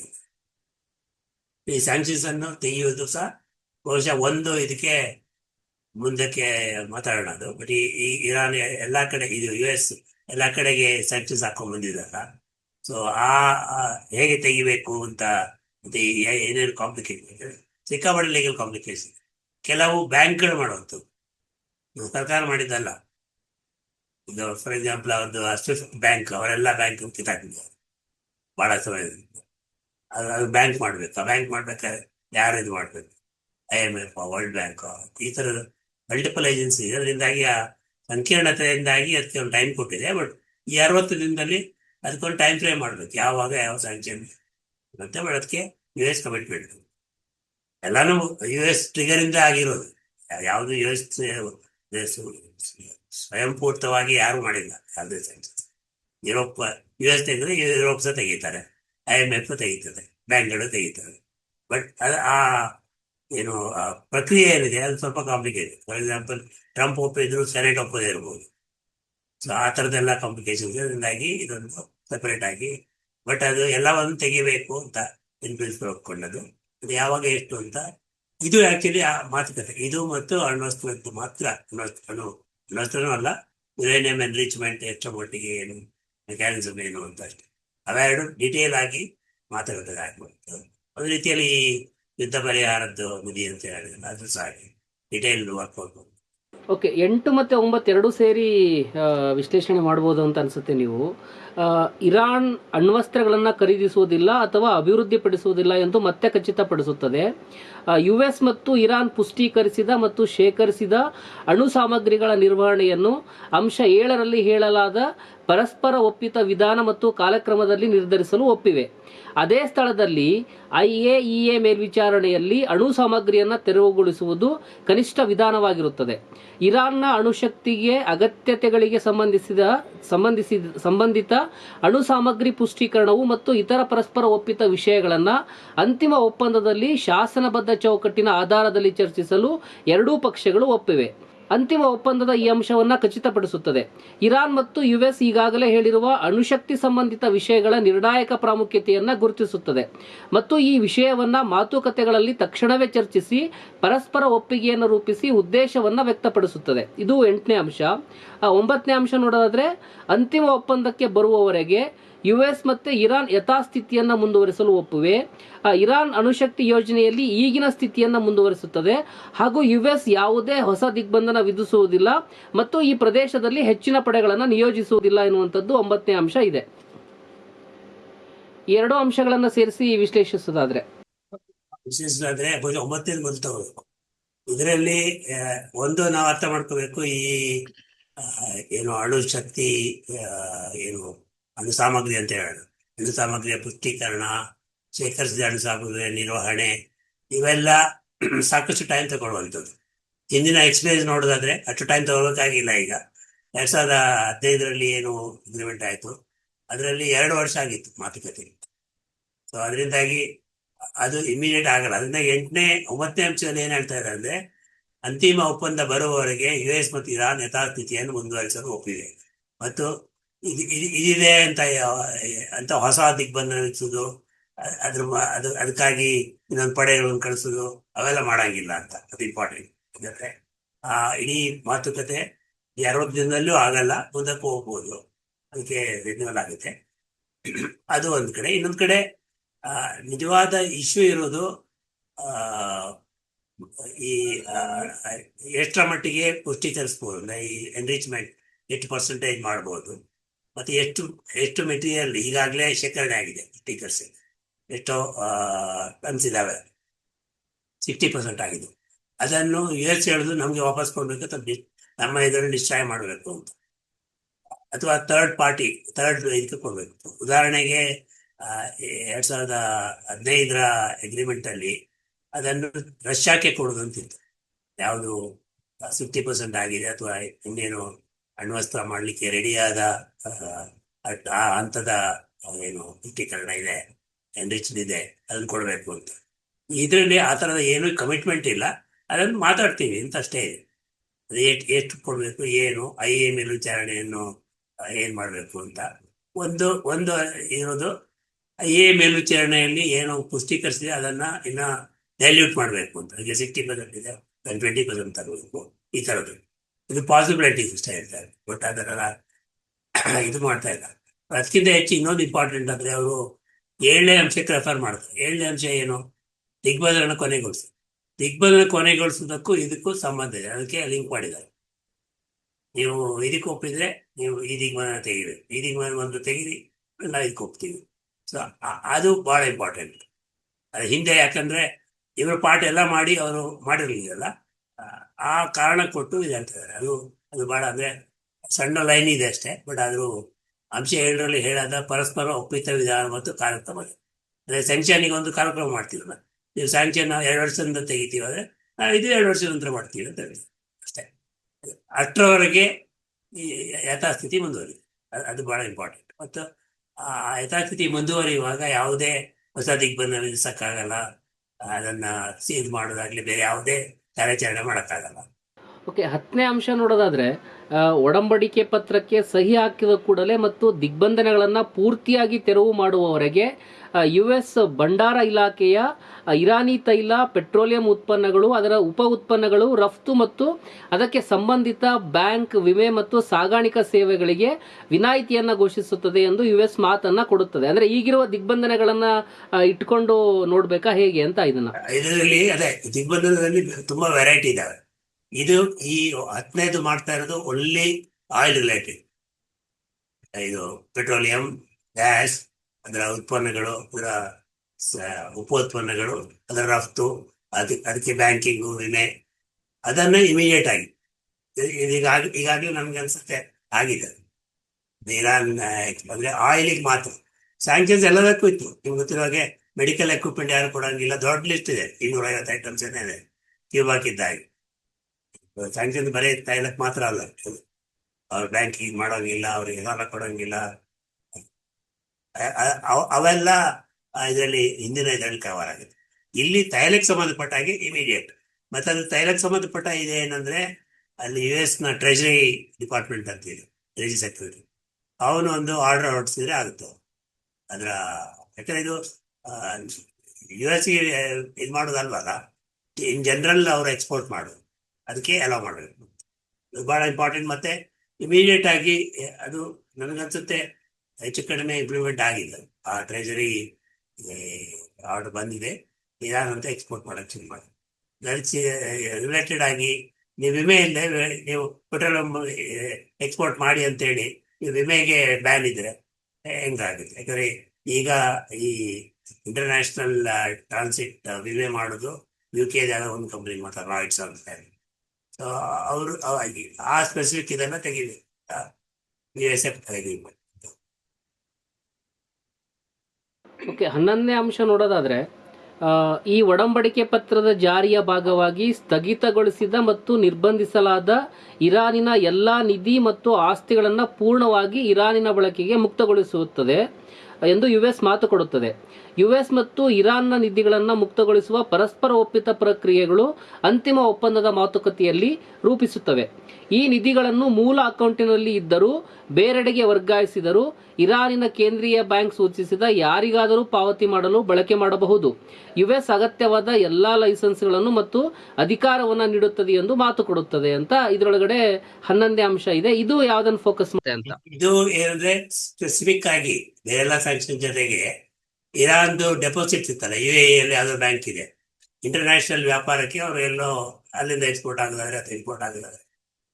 ಬರೀ ಆಯಿಲ್ ಅಲ್ಲ, ಬೇರೆ ಎಲ್ಲ ಬ್ಯಾಂಕಲ್ಲಿ ಇಂಟರ್ನ್ಯಾಷನಲ್ ಬ್ಯಾಂಕ್ ಅಕೌಂಟ್ ಬೇಕಲ್ಲ, ಸೊ ಅಲ್ಲಿ ಡೆಪಾಸಿಟ್ ಇಟ್ಟಿರ್ತಾರೆ ಸೆಕ್ಯೂರಿಟಿ ಆಗಿ. ಸೊ ಈ ಥರದ್ದು ಬ್ಯಾಂಕಿಂಗ್ ಇದು. ಮತ್ತು ಬೇರೆ ಆಸ್ತಿಗಳು ಇರ್ಬೋದು. ಈಗ ಪ್ಯಾರಿಸ್ ಅಲ್ಲಿ ಇರಾನ್ ಸರ್ಕಾರದ ಒಂದು ಆಸ್ತಿ ಇರ್ಬೋದು, ಅವೆಲ್ಲವನ್ನು ಈಗ ಮುತ್ತುಗೋಲು ಹಾಕೊಂಡಿದ್ದಾರೆ, ಸ್ಥಗಿತಗೊಳಿಸಿದ್ದಾರೆ. ಅದನ್ನು ಯಾವುದನ್ನು ಇರಾನ್ ಯೂಸ್ ಮಾಡೋಂಗಿಲ್ಲ ಅಂತ. ಅದನ್ನು ಇಮಿಡಿಯೇಟ್ ಆಗಿ ತೆಗಿಬೇಕು. ಹೆಚ್ಚು ಕಡಿಮೆ 60 ದಿನ ಅಂತ ಹೇಳಿದ್ರು ಸಹ ಈ ವರದಿ ಪ್ರಕಾರ $24 ಬಿಲಿಯನ್ ಇದೆ ಅವ್ರಿಗೆ ಈ ಥರದ ಆಸೆಟ್ಸ್, ಅಂದ್ರೆ ಏನು ಬ್ಯಾಂಕಲ್ಲಿರುವ ಆಸೆಟ್ಸ್. ಅದರಲ್ಲಿ ಈ 40 ದಿನದ ಒಳಗಡೆ ಈ ಸೈನ್ ಹಾಕುವಾಗ್ಲೇನೆ 309 ಎಷ್ಟೋ ಕೊಟ್ಬಿಟ್ಟಿದ್ದಾರೆ ಆಗ್ಲಿ ಅಂತ, ಆಗ್ಲಿ ಟ್ರಾನ್ಸ್ಫರ್ ಮಾಡಿದೆ. ಮತ್ತೆ ಇದು ನಡೀತಾ ಇರುವಾಗಲೇ $24 ಬಿಲಿಯನ್ ಕೊಟ್ಬಿಡ್ತಾರೆ ಅಂತ. ಅದರಿಂದಾಗಿ ಅದು ಇದು. ಮತ್ತೆ ಬಟ್ ಇನ್ನೊಂದು ಇಂಪಾರ್ಟೆಂಟ್ ಅಂದ್ರೆ ಆ ಮೂಲ ಅಕೌಂಟ್ ನಲ್ಲಿ ಇದ್ರು ಬೇರೆಡೆ ವರ್ಗಾಯಿಸಿದ್ರು ಅಂತ ಅವ್ರು ಹೇಳಿದ್ರು. ಈಗ ಉದಾಹರಣೆಗೆ ಅಮೆರಿಕನ್ ಬ್ಯಾಂಕ್ ಆಫ್ ಅಮೆರಿಕದಲ್ಲಿದೆ, ಬ್ಯಾಂಕ್ ಆಫ್ ಅಮೆರಿಕ UAE ಶಾಖೆಯಲ್ಲಿದೆ. ಅವರು ಅನ್ಫ್ರೀಸ್ ಮಾಡಿದ್ಮೇಲೆ ಇರಾನ್ ಗೌರ್ಮೆಂಟ್ ಡಿಸೈಡ್ ಮಾಡ್ಬೋದು, ಅದನ್ನು ನಾನು ಇದರಲ್ಲಿ ಇರ್ತೀನಿ, ಮಾಸ್ಕೋದ ಯಾವುದೋ ಬ್ಯಾಂಕಲ್ಲಿ ಇರ್ತೀನಿ, ಅಥವಾ ಇಂಡಿಯಾದ ಯಾವುದೋ ಬ್ಯಾಂಕಲ್ಲಿ ಇರ್ತೀನಿ, ಅಲ್ಲಿ ಟ್ರಾನ್ಸ್ಫರ್ ಮಾಡ್ತೀನಿ, ಅಥವಾ ಅಲ್ಲಿಂದಲೇ ನಾನು ಬೇರೆ ಯಾರಿಗ ಇಶ್ಯೂ ಮಾಡ್ತೀನಿ ಪೇಮೆಂಟ್. ಈಗ ಪೆಂಡಿಂಗ್ ಇದೆಯಲ್ಲ, ಈಗ ನೀವು ಇಂಪೋರ್ಟ್ ಮಾಡಿದ್ದಕ್ಕೆ ಪೇಮೆಂಟ್ ಮಾಡಬೇಕಲ್ಲ, ಸೊ ಅದಕ್ಕೆ ಮಾಡ್ತೇನೆ. ಸೊ ಹಿಂದೆ ಇದು ಯಾಕೆ ಅಂದರೆ, ಹಿಂದೆ US ಯಾವಾಗಲೂ ಸ್ಯಾಂಕ್ಷನ್ಸ್ ಲಿಫ್ಟ್ ಮಾಡಿದಾಗ ಭಾಳ ಇದಾಗಿ ನೀವು ಈ ಫಂಡ್ ಅಫ್ಘಾನಿಸ್ತಾನದ್ದೇ ಸ್ಯಾಂಕ್ಷನ್ಸ್ ಲಿಫ್ಟ್ ಮಾಡಿದಾಗ ನೀವು ಅವ್ರಿಗೆ ಕೊಡೋಂಗಿಲ್ಲ, ಇವ್ರಿಗೆ ಕೊಡೋಂಗಿಲ್ಲ, ಆ ಬ್ಯಾಂಕಿಗೆ ಹಾಕೋಂಗಿಲ್ಲ, ಈ ಥರದೆಲ್ಲ ಕಂಡೀಷನ್ ಹಾಕಿದೆ ಸ್ಯಾಂಕ್ಷನ್ ಲಿಫ್ಟ್ ಮಾಡಿದಾಗ. ಅದೆಲ್ಲ ಅಂದರೆ ಇರಾನ್ US ನ ಎಲ್ಲ ಗೇಮ್ಗಳನ್ನ ಅಧ್ಯಯನ ಮಾಡಿ ಅದು ಸರಿಯಾಗಿ ಪ್ರತಿ ಕ್ರಮ ಮುಗಿಸಿದೆ. ನೀವು ಯಾವುದೇ ಈಗ ಉದಾಹರಣೆ ಹೇಳ್ಬೋದು, IRCTC ಯಾವುದೇ ಅಕೌಂಟ್ ಇರ್ಬೋದು, ಬೇರೆ ಕಡೆ IRCTC ನೀವು ಕೊಡೋಂಗಿಲ್ಲ, ಇನ್ನೊಂದು ಮತ್ತೊಂದು, ಅಥವಾ ಇನ್ನೊಂದು ಅವರು ವೆನಿಜುವೆಲಾಗೆ ಕೊಡ್ಬೋದು, ಅಥವಾ ಕ್ಯೂಬಾಗೆ ಏನಾದ್ರು ಕೊಡ್ಬೋದು, ಹೇಳಕ್ ಬರಲ್ಲ, ಕ್ಯೂಬಾಗೆ ಟ್ರಾನ್ಸ್ಫರ್ ಮಾಡ್ಬೋದು, ಬೇರೆ ಯಾವುದೇ ಕಡೆಗೆ ಅಕೌಂಟ್, ಅದು ಅದಕ್ಕೆ ಪೇಮೆಂಟ್ ಮಾಡ್ಬೋದು. ಇಲ್ಲ ನೀವು ಕ್ಯೂಬಾಗೆ ಪೇಮೆಂಟ್ ಮಾಡೋಂಗಿಲ್ಲ, ನಾವು ಸ್ಯಾಂಕ್ಷನ್ ಹಾಕಿದ್ದೀವಿ ಅಂತ, ಅದೆಲ್ಲದಕ್ಕೂ ಒಂದು ಒಂದು ಕೇವಿಯೇಟ್ ಹಾಕಿದ್ರು. ಅದಕ್ಕೆ ಯಾವುದೇ ರೀತಿಯ ರಿಸ್ಟ್ರಿಕ್ಷನ್ ಇರಲ್ಲ ಅಂತ. ಅದಕ್ಕೆ ಹೇಳಿ ನಾನು ಈ ಡೀಟೇಲ್ಸ್ ಭಾಳ ಇಂಪಾರ್ಟೆಂಟ್ ಅಂತ. ಅಂದರೆ ಯಾವುದೇ USA ಗೆ ಯಾವುದೇ ರೀತಿಯಲ್ಲಿ ಅದನ್ನು ಸ್ಕಟ್ಲ್ ಮಾಡಕ್ಕೆ ಬಿಡ್ತಾ ಇದೆ. It is return.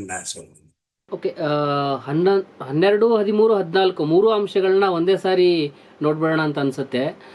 US ಮತ್ತು ಇರಾನ್ನ ಈ ಒಡಂಬಡಿಕೆ ಪತ್ರದಲ್ಲಿರುವ ಮತ್ತು ಮುಂಬರುವ ಒಪ್ಪಂದದ ಜಾರಿಯ ಮೇಲ್ವಿಚಾರಣೆ ಮಾಡಲು ನಿರ್ವಾಹಕ ವ್ಯವಸ್ಥೆಯನ್ನು ಸ್ಥಾಪಿಸಲು ಒಪ್ಪಿವೆ. 13ನೇ ಅಂಶ, ಈ ಒಡಂಬಡಿಕೆ ಪತ್ರಕ್ಕೆ ಸಹಿ ಹಾಕಿದ ಮತ್ತು ಅಂಶ 1 ಕದನ ವಿರಾಮ, ನೌಕಾ ದಿಗ್ಬಂಧನ ತೆರವು, ಆಮೇಲೆ ಹೋರ್ಮೋಜ್ ತೆರೆಯುವಂಥದ್ದು, ಇರಾನ್ನ ತೈಲು ರಫ್ತಾ ಸಾಗಾಣಿಕೆ ವಿನಾಯಿತಿ, ನಿಧಿಯನ್ನು ಮುಕ್ತಗೊಳಿಸುವಂತಹ ಪ್ರಮುಖ ಅಂಶಗಳ ಜಾರಿಯ ಆರಂಭ ಮತ್ತು ಅದರ ಮುಂದುವರಿಕೆಯಾಗಿರುತ್ತಿರುವಾಗ US ಮತ್ತು ಇರಾನ್ ಅಂತಿಮ ಒಪ್ಪಂದಕ್ಕೆ ಮಾತುಕತೆಯನ್ನು ಆರಂಭಿಸುತ್ತವೆ. 14ನೇ ಅಂಶ, ಅಂತಿಮ ಒಪ್ಪಂದವನ್ನು ಎಲ್ಲರಿಗೂ ಬಾಧ್ಯವಾದ ವಿಶ್ವಸಂಸ್ಥೆಯ ಭದ್ರತಾ ಸಮಿತಿಯ ನಿರ್ಣಯದ ಮೂಲಕ ದೃಢೀಕರಿಸಲಾಗುತ್ತದೆ ಅಂತ ಇದೆ. ಹಾಗಾಗಿ 12, 13, 14 ವಿಶ್ಲೇಷಣೆ ಮಾಡೋದಾದ್ರೆ ಒಟ್ಟಿಗೆ ತಗೊಳ್ಳೋದಾದ್ರೆ ಒಂದು ಅದೇ ನಾನು ಈಗಾಗಲೇ ಹೇಳಿದ ಹಾಗೆ ಅಣು ಇರ್ಬೋದು, ಅದಕ್ಕೊಂದು ಸಪ್ರೇಟ್ ಗ್ರೂಪ್ ಮಾಡಬೇಕಾಗುತ್ತೆ, ಅದಕ್ಕೆ ಎಕ್ಸ್ಪರ್ಟ್ಸ್ ಬೇಕಾಗಲಿ. ಸ್ಯಾಂಕ್ಷನ್ಸ್ ತೆಗೆದು ಅದಕ್ಕೊಂದು ಸಪ್ರೇಟ್ ಗ್ರೂಪ್ ಮಾಡಬೇಕಾಗುತ್ತೆ. ಅಥವಾ ಈ ಏನು ರಿಕನ್ಸ್ಟ್ರಕ್ಷನ್ ಫಂಡ್ ಅಂತ ಹೇಳಿದ್ರು, ಅದಕ್ಕೊಂದು ಸಪ್ರೇಟ್ ಇದು. ಅದೇ ರೀತಿ ಬೇರೆ ಈ ಆಯಿಲ್ ಇದೆಲ್ಲ ಇರ್ತದಲ್ಲ, ಸೊ ಹೀಗೆ ಬೇರೆ ಬೇರೆ ಮಾಡ್ತೀವಿ. ಬಟ್ ಅದಕ್ಕೆ ಪ್ರೀ ಕಂಡೀಷನ್ ಇದೆ. ಈ ಈ ನಾಲ್ಕು ಅಂಶ, ಈ 4 ಅಂಶ ಜಾರಿ ಆಗಲಿಕ್ಕೆ ಶುರು ಆಗಬೇಕು ಮತ್ತು ಮುಂದುವರಿತಾ ಇರಬೇಕು, ಮಧ್ಯ ನಿಲ್ಲಿಸಬಾರ್ದು ನೀವು. ಅಂದರೆ ಅವರು ಕಂಡೀಷನ್ ಆಗ್ತದೆ, ನೀವು ಸ್ಯಾಂಕ್ಷನ್ ತೆಗೆಯೋದಕ್ಕೂ ಅಣು ಒಪ್ಪಂದಕ್ಕೂ ಲಿಂಕ್ ಮಾಡಿದ್ದಾರೆ. ಮತ್ತೆ ಏನು ರಿಕನ್ಸ್ಟ್ರಕ್ಷನ್ ಫಂಡ್ ಮತ್ತೆ ಬೇರೆ ಏನಿದೆ ಸ್ಯಾಂಕ್ಷನ್ಸ್, ಬೇರೆ ಸ್ಯಾಂಕ್ಷನ್ಸ್ ರಿಮೂವ್ ಮಾಡೋದು, ಉಳಿದೆಲ್ಲ ಅದಕ್ಕೆ ಬೇರೆ ಬೇರೆ ಫೇಸ್ ಇರ್ತದೆ. ಬಟ್ ನೀವು ಅದನ್ನ ಇದು ಮಾತಾಡ್ತಾ ಇರುವಾಗ ಈ ತಿರ್ಗಾ ಇದು ಹೊರ್ಮುಸ್ ತೆರೆಯೋದಕ್ಕೆ ನೀವು ತೊಂದರೆ ಮಾಡೋದು, ಅಥವಾ ಅದಕ್ಕೆ ತಿರ್ಗಾ ನೀವು ಇರಾನ್ನಕ್ಕೆ ನಾನು ಬಿಡಲ್ಲ ಅಂತ ಹೇಳೋದು. ಅಂದರೆ ಈ 4 ಇಮಿಡಿಯೇಟ್ ಆಗಿ ಇಂಪ್ಲಿಮೆಂಟ್ ಮಾಡೋಕ್ಕೆ ಶುರು ಮಾಡಬೇಕು. ಅದು ಪ್ರಾಸೆಸ್ ಇರಬೇಕು, ಅದನ್ನು ನಿಲ್ಲಿಸಬಾರ್ದು. ಈ 4 ಅಂದರೆ ಒಂಥರ ಪ್ರೀ ಕಂಡೀಷನ್ ಇದ್ದಂಗೆ. ಇದನ್ನ ಆಕ್ಚುಲಿ ಅವರು ಅಣ್ವಸ್ತ್ರ ಇದಕ್ಕೆ ಲಿಂಕ್ ಮಾಡ್ತಾರೆ. ಅದನ್ನ ಮಾಡ್ತೀವಿ ನಾವು, ಉಳಿದೆಲ್ಲ ಮಾಡಿದ್ದೀವಿ, ಸ್ಯಾಂಕ್ಷನ್ಸ್ ತೆಗೀರಿ, ಇವೆಲ್ಲ ಮಾಡಿ. ಇದು ಒಂದು ರೀತಿ ಫಸ್ಟ್ ಫೇಸ್. ಇದು ಹೆಚ್ಚು ಕಡಿಮೆ ಎಲ್ಲಾನು ಸ್ಟಾರ್ಟ್ ಆಗಿದೆ. ಅದರರ್ಥ ಈಗ ಬಹಳ ಜನ ನೀವು ಖಂಡಿತ ನೆಕ್ಸ್ಟ್ ಪ್ರಶ್ನೆ ಕೇಳ್ತಿದ್ದೆ, ಒಪ್ಪಂದ ಜಾರಿ ಆಗುತ್ತಾ ಅಂತ. ಅಲ್ಲಿಗೆ ಶುರುವಾಗಿದೆ ಆಗಲಿ. ಸೊ ಅದು ಮತ್ತು ಕೊನೆಯ ಅಂಶ ನಾನು ಮೊದಲೇ ಹೇಳಿದೆ, ಬಹಳ ಇಂಪಾರ್ಟೆಂಟ್ ಅಂಶ ಅದು. ಈ ಇಡೀ ಒಪ್ಪಂದ, ಈಗಿನ MOU ಮತ್ತೆ ಯಾವಾಗ ಅಗ್ರಿಮೆಂಟ್ ಆಗುತ್ತೋ ಆ ಇಡೀ ಅಗ್ರಿಮೆಂಟ್ ಅನ್ನ ವಿಶ್ವಸಂಸ್ಥೆಯ ಭದ್ರತಾ ಸಮಿತಿ ನಿರ್ಣಯದ ಮೂಲಕ ದೃಢೀಕರಿಸಲಾಗುತ್ತದೆ. ಇದು ಬಹಳ ಇಂಪಾರ್ಟೆಂಟ್. ಅಂದ್ರೆ ನೀವು ಏನೋ ಮಾಡಿ ಹಿಂದಿನ ಎಲ್ಲ ಅಗ್ರಿಮೆಂಟಿಗೆ ಅವರ ಅನುಭವ ಅದೇನೆ. ಯಾವ ಅಗ್ರಿಮೆಂಟ್ ಮಾಡಿದ್ರು ಯಾವುದು ಇಂಪ್ಲಿಮೆಂಟ್ ಆಗಿಲ್ಲ. ಇವ್ರ ಕಡೆ ಇಂಪ್ಲಿಮೆಂಟ್ ಮಾಡ್ತಾರೆ, ಅವ್ರ ಕಡೆ ಇಂಪ್ಲಿಮೆಂಟ್ ಇಲ್ಲ. ಅದರಿಂದಾಗಿ ಇದೇನಿದ್ರು ಸೊ ಈ ಎಲ್ಲ ಪಾಯಿಂಟ್ಸ್ ತಗೊಂಡು ಮಾಡಿದ್ರೆ ನೀವು ಅದ್ರ ನಿಜವಾಗ್ಲೂ UN ಸೆಕ್ಯೂರಿಟಿ ಆದರೆ ನೀವು ಹೇಳ್ಬೋದು, ಅದನ್ನ ವಿಟೋ ಮಾಡ್ಬೋದು, ಅದು ಮಾಡೋದು ಇದು ಮಾಡ್ಬೋದು. ಬಟ್ ಇನ್ ಪ್ರಿನ್ಸಿಪಲ್ ಏನು ಒಪ್ಕೊಂಡಿದ್ದಾರೆ ಇದರಲ್ಲಿ ಮುಂದಕ್ಕೆ ಇಲ್ಲದೆ even Iran can go back on anything. ಅವರಿಗೆ ಹೊರ್ಮುಜೇ ಈಗ ಅವ್ರ ಅಣ್ವಸ್ತ್ರ. ಮೊನ್ನೆನೆ ನಾವು ನೋಡಿದ್ವಿ, ಇದ್ರ ನಂತರನೇ ಇರಾನ್ ಲೆಬನಾನ್ ಮೇಲೆ ದಾಳಿ ಮಾಡಿದ್ರು ಕೂಡ ಅವ್ರನ್ನ ಕ್ಲೋಸ್ ಮಾಡಿದ್ರು. ಸೊ ಆ ಥರದ ಒಂದು ಇದನ್ನು ಕೇವಲ ಇಟ್ಕೊಂಡಿದ್ರು. ಓಕೆ, ಈ 14 ಅಂಶಗಳು ಜಾರಿಯಾಗತ್ತಾ ಅಥವಾ ಈ ಒಪ್ಪಂದಗಳು ಮಧ್ಯದಲ್ಲೇ ನಿಂತೋಗ್ಬಿಡ್ತಾವ? ಮಧ್ಯದಲ್ಲೇ ನಿಂತೋದ್ರೆ ಏನಾಗ್ಬೋದು ಅನ್ನುವಂಥದ್ದನ್ನ ನಂತರ ಮಾತಾಡೋಣ. ಒಂದು, ಈ ಒಡಂಬಡಿಕೆ ಪತ್ರದಲ್ಲಿ ಕಾಣಿಸ್ತಾ ಇರುವಂಥದ್ದು ಯಾವ ಅಂಶ ಅಂತ ಹೇಳಿದ್ರೆ, ಇರಾನಿನ ಗುರಿ ನಿರ್ದೇಶಿತ ಕ್ಷಿಪಣಿ ನಾಶ ಮತ್ತು ಹೆಜಬಲನಂತಹ ಸಹಚರ ಸಂಘಟನೆಗಳಿಗೆ ಬೆಂಬಲವನ್ನ ನಿಲ್ಲಿಸ್ತಾರಾ ಅನ್ನುವಂಥ ಪ್ರಶ್ನೆಗಳ ಸುತ್ತಮುತ್ತ ಈ ಒಡಂಬಡಿಕೆ ಒಳಗಡೆ ಯಾವುದೇ ರೀತಿಯಾಗಿರ್ತಕ್ಕಂಥ ಅಂಶಗಳಿಲ್ಲ. ಇದು ಏನು ಹೇಳ್ಕೊಡುತ್ತೆ ಅಂತ? ಇದನ್ನೇ ಹೇಳಿದ್ ನಾನು, ಇರಾನ್ ಮಿಲಿಟರಿಯಾಗಿ ಯುದ್ಧದಲ್ಲಿ ಗೆದ್ದಿದೆ, US ಮತ್ತು ಇಸ್ರೇಲ್ ಸೋತಿದೆ. ಅದರಿಂದಾಗಿ ಅವರ ಎಲ್ಲಾ ಕಂಡೀಷನ್ಸ್ ಅನ್ನು ಅವರು ಈ ಎರಡು ಕಂಡೀಷನ್ ಬಗ್ಗೆನೇ ಬಹಳಷ್ಟು ಅಗ್ಗಜಗಾಟ ನಡೀತಾ ಇದ್ದದ್ದು. ಇದಕ್ಕೆ ಅವರು ಇವನ್ ಎಂಬೋಯ್ನಲ್ಲಿ ಹಾಕಕ್ಕೆ ಇರಾನ್ ಒಪ್ಪಲಿಲ್ಲ. ಇದು ಬಹಳ ದೊಡ್ಡ ಸೋಲು ಅಮೆರಿಕಕ್ಕೆ. ಯಾಕಂದ್ರೆ ಅವರ 3-4 ಕಂಡೀಷನ್ ಇದೆರಡನ್ನು ಒಪ್ಕೊಂಡಿಲ್ಲ. ಅವರು ಅಣ್ವಸ್ತ್ರ ಬಗ್ಗೆ ಮಾತಾಡ್ತೀನಿ, ಮೊದಲಿನ ನಾವು ಮಾತಾಡಿದ್ವಿ, ಅಗ್ರಿಮೆಂಟು ಮಾಡಿದ್ವಿ. ಇದೆಲ್ಲ ಆಲ್ಮೋಸ್ಟ್ ಇಲ್ಲ ಓಪನ್ ಮಾಡೋದಲ್ಲ, ನಮ್ಮ ಕಂಟ್ರೋಲ್ ಇರ್ತದೆ, ನಾವು ಕಂಟ್ರೋಲ್. ಇದೆರಡು ಇನ್ಫ್ಯಾಕ್ಟ್ ಅದು ಹುಚ್ಚುತನ. ಅವ್ರಿ ಇವತ್ತಿನ ಜಗತ್ತಿನಲ್ಲಿ ಇವತ್ತು ಕ್ಷಿಪಣಿ ಇಲ್ಲ ಅಂದ್ರೆ ಮತ್ತೆ ಆರ್ಮಿ ಇಲ್ದಿದ್ದಂಗೆ ಹೆಚ್ಚು ಕಡಿಮೆ. ಡ್ರೋನ್ ಮತ್ತು ಕ್ಷಿಪಣಿ ಇಲ್ಲ ಅಂದ್ರೆ ಮತ್ತೆ ಏನೋ ಆರ್ಮಿ ಇಲ್ದಿದ್ದ. ಅದರಿಂದಾಗಿ ಅದು ಒಂಥರ ನಿಶಸ್ತ್ರೀಕರಣ ಮಾಡಿದಾಗೆ. ಈಗ ಅದಕ್ಕೆ ಒಪ್ಕೊಂಡ್ರು ಯಾವುದೇ ಜನ ಒಪ್ಕೊಳಕ್ ಸಾಧ್ಯ ಇಲ್ಲ. ಅವ್ರು ಒಪ್ಕೊಂಡಿತ್ತು. ಮತ್ತೆ ಹಿಜ್ಬುಲ್ಲಾ ಮತ್ತೆ ಉಳಿದದೆಲ್ಲ ಅವರು ಅಲ್ಲಿಯೇ ಲೋಕಲ್ ರೆಜಿಸ್ಟರ್ಸ್. ಅವ್ರ ಪರವಾಗಿ ಯಾಕೆ ನೀವು ಅವ್ರಿಗೆ ನಾವು ಬೆಂಬಲ ಕೊಡಬಾರ್ದು? ನಮ್ಮ ಫಾರಿನ್ ಪಾಲಿಸಿ ನಿಮ್ಗೇನು ಸಂಬಂಧ ಇಲ್ಲ. ಮತ್ತೆ ಅದಕ್ಕೆ ಇಂಡೈರೆಕ್ಟ್ ಆಗಿ ಒಪ್ಕೊಂಡಿದ್ದಾರೆ. ಇಸ್ರೇಲ್ ಮತ್ತೆ US ಅವರ ಸಹಚಾರಿಗೆ ಮಾಡಿದ್ರೆ ಅವ್ರು ಸ್ಟಾಪ್ ಮಾಡಿದ್ರೆ ಇವರು ಸ್ಟಾಪ್ ಮಾಡ್ತಾರೆ. ಇಸ್ರೇಲ್ ಎಲ್ಲ ಕಡೆನೆ ದಾಳಿ ಮಾಡಲ್ಲ ಅಂದ್ರೆ ಇವರು ದಾಳಿ ಮಾಡಲ್ಲ, ಅವ್ರು ಪಳಗಿರ್ತಾರೆ. ಮತ್ತೆ ಏನಿದ್ರು ಲೆಬನಾನ್ ಸಾರ್ವಭೌಮ, ಲೆಬನಾನ್ ಒಳಗಡೆ ಮಾತಾಡ್ಕೊಳ್ತಾರೆ ಅವರು.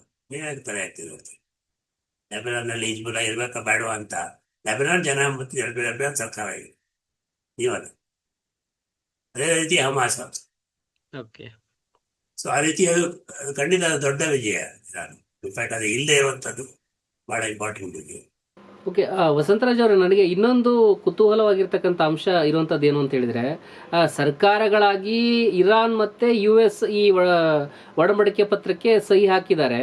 ಆದರೆ ಅಲ್ಲಿ ವಿರೋಧ ಪಕ್ಷಗಳಿದ್ದಾವೆ. ಆ ವಿರೋಧ ಪಕ್ಷಗಳು ಇದಕ್ಕೆ ಸಹಮತ ಕೊಡ್ತಾರಾ ಅಥವಾ ಅಲ್ಲಿರ್ತಕ್ಕಂಥ ಜನರ ಬೆಂಬಲ ಇದಕ್ಕೆ ಸಿಗತ್ತಾ? ಮತ್ತೆ ಮುಖ್ಯವಾಗಿ ಇಸ್ರಾಲ್ ಸರ್ಕಾರದ ಬೆಂಬಲ ರೋಲ್ ಏನಾಗ್ಬೋದು ಇದರಲ್ಲಿ ಅಂತ?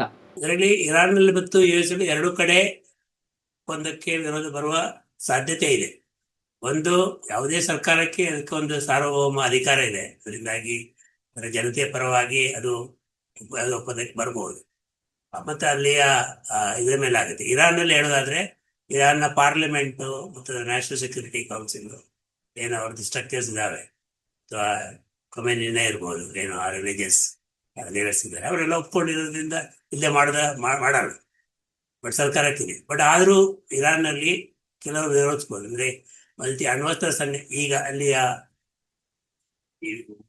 ವರದಿಗಳ ಪ್ರಕಾರ ಅಲ್ಲಿಯ ಒಂದು ಹಾರ್ಡ್ ಲೈನರ್ಸ್ ಅಂತ ಏನ್ ಹೇಳ್ತಾರೆ, ಅದು ಪಾರ್ಟ್ಲಿ ಮೀಡಿಯಾದ ಇನ್ವೆನ್ಷನ್ ಅದು. ಬಟ್ ಖಂಡಿತ ಇರ್ತದೆ, ಅಂದ್ರೆ ಡಿಫ್ರೆನ್ಸ್ ಇರ್ತದೆ. ಯಾವುದೇ ದೇಶದಲ್ಲಿ ಅಣ್ವಸ್ತ್ರ ಇರ್ಬೇಕಾ ಬೇಡ ಅಂತ ಯಾವಾಗಲೂ ಡಿಬೇಟ್ ಇರ್ತದೆ.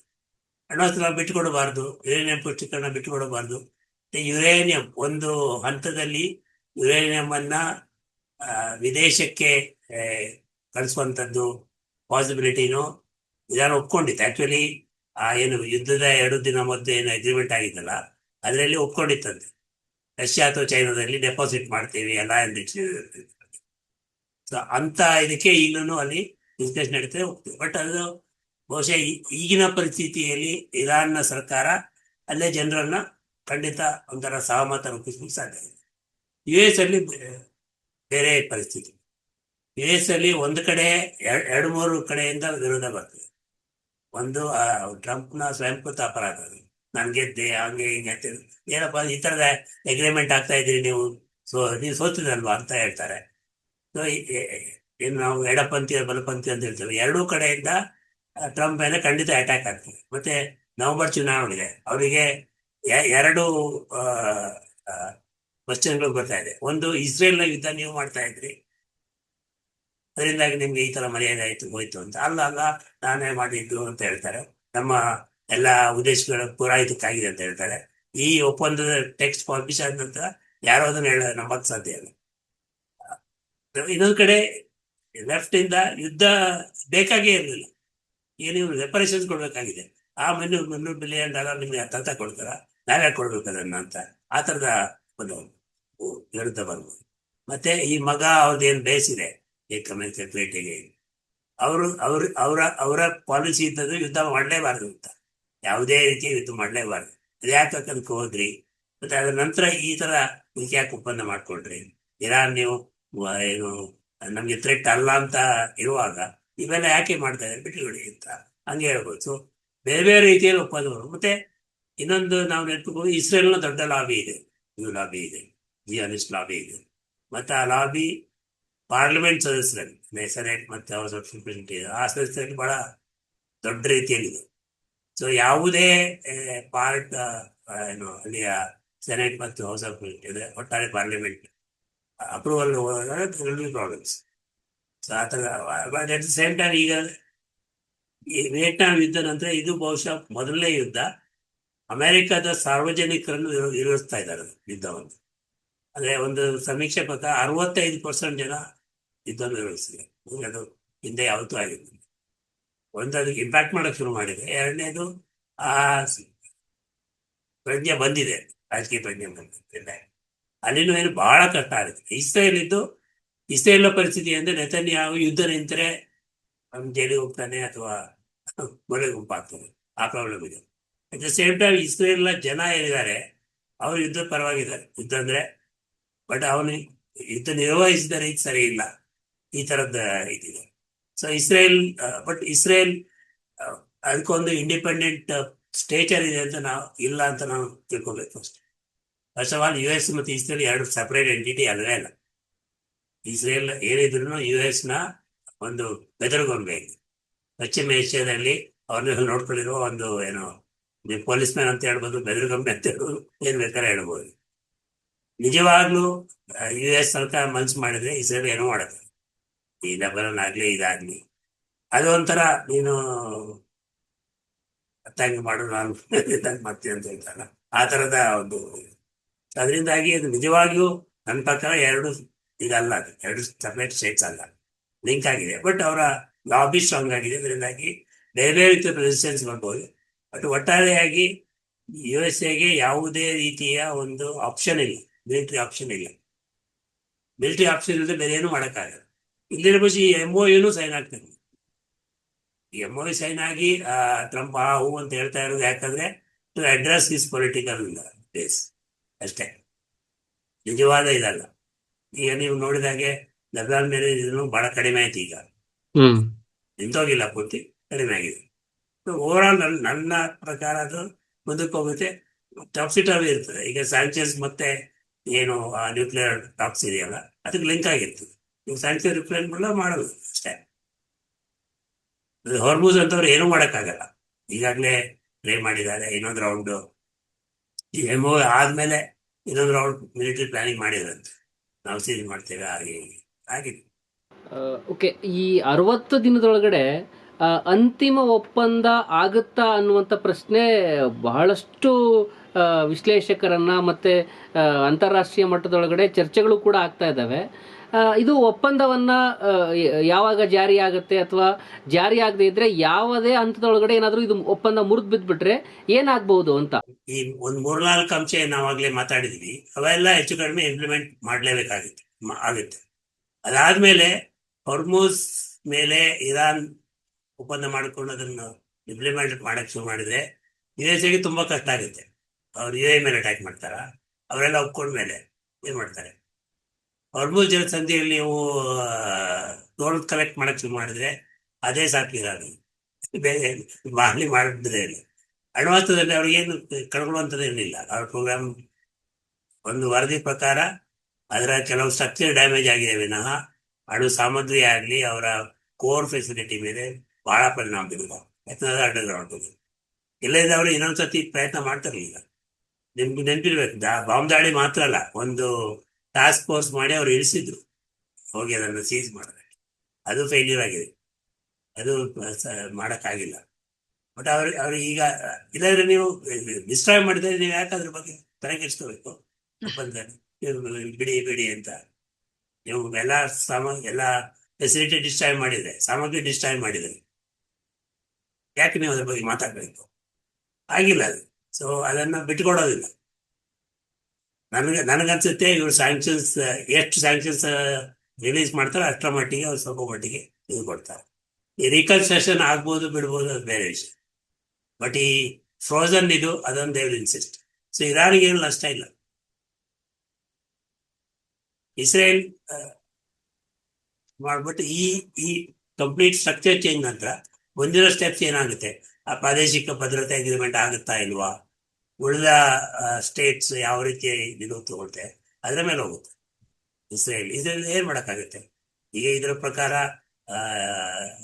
ಲೆಬನಾನ್ ಅಟ್ಯಾಕ್ ಮಾಡಿದ್ರೆ ಈಗಾಗಲೇ ಇಸ್ರೇಲ್ ಮೇಲೆ ಏನೋ ಜನಸೈಡ್ ಇದಿದೆ. ಮತ್ತೆ ನಾವು ನೋಡ್ಬೇಕು ಎಲೆಕ್ಷನ್ ಏನಾಗುತ್ತೆ. ಎಲೆಕ್ಷನ್ ಏನಾದರೂ ಸಹ ಇಸ್ರೇಲಲ್ಲಿ ಯಾವ ಸರ್ಕಾರ ಬಂದರೂ ಅದೇನು ದೊಡ್ಡ ಬದಲಾವಣೆ ಆಗಲ್ಲ. USA ಇವರು ಈ ಮಿಡ್ ಟರ್ಮ್ ಎಲೆಕ್ಷನ್ ಸೋತ್ರೆ ರಿಪಬ್ಲಿಕನ್ಸ್, ಟ್ರಂಪ್ ಮೇಲೆ ಸಿಕ್ಕಾಪಟ್ಟೆ ಕಂಟ್ರೋಲ್ ಹೋಗ್ತಿದೆ.